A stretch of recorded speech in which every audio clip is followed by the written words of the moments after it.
5 മിനിറ്റിൽ കറി ready. ബാച്ചിലേഴ്സിനും working വുമൺസിനും എളുപ്പമായിരിക്കും. ഇന്ന് നമുക്ക് ബീട്രൂട്ട് റൈത്ത റെസിപ്പി നോക്കാം.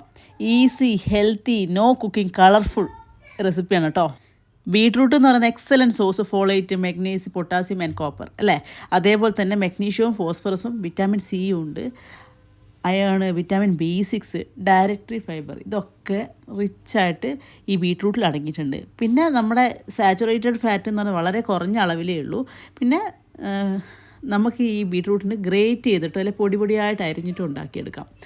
അതിലേക്ക് നമുക്ക് വേറെ വേണ്ടത് ഓണിയൻ ഫൈനലി ചോപ്പ് ചെയ്തെടുക്കുക, അതേപോലെ ഒരു പച്ചമുളക്, പിന്നെ കുറച്ച് കറിവേപ്പില, മല്ലിയില, ഇത്രയും ഇൻഗ്രീഡിയൻ്റാണ് ബേസിക്കായിട്ട് വേണ്ടത്. പിന്നെ നമുക്ക് ഇതിന് നിർബന്ധമായിട്ടും വേണ്ടുന്ന ഏറ്റവും ഓഫ് കോഴ്സ് യോഗട്ടിനെ കുറിച്ച് പറയുകയാണെങ്കിൽ നമുക്ക് ഒരു ലോ ഫാറ്റോ അല്ലെങ്കിൽ ഫുൾ ഫാറ്റോ അല്ലെങ്കിൽ ഗ്രീക്ക് യോഗട്ട്, ഏത് യോഗട്ടോ നിങ്ങൾക്ക് യൂസ് ചെയ്യാം കേട്ടോ.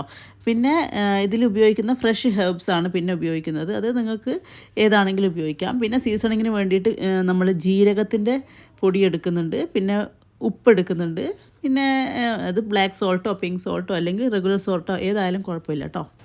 ഒരു സെർവിങ്ങിന് വേണ്ടിയിട്ട് നമ്മൾ ഒരു 1/4 കപ്പ് യോഗട്ടും പിന്നെ നമ്മൾ കട്ട് ചെയ്ത് വെച്ചിരിക്കുന്ന എല്ലാ വെജിറ്റബിൾസും ഇതിലോട്ടേക്ക് ആഡ് ചെയ്യുക. ശരിക്കും മിക്സ് ചെയ്ത് വെക്കുക.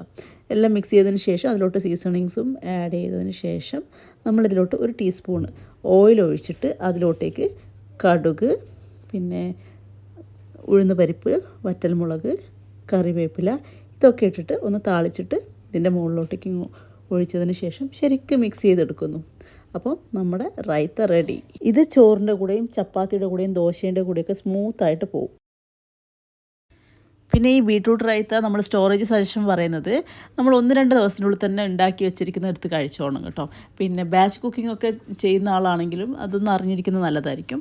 പിന്നെ ഉപയോഗിച്ചതിൻ്റെ ബാക്കി അപ്പം തന്നെ നല്ല എയർ ടൈറ്റ് കണ്ടെയ്നറിലാക്കിയിട്ട് ഫ്രിഡ്ജിൽ സൂക്ഷിക്കാം. ഫ്രീസറിൽ വെച്ചേക്കല്ലേ,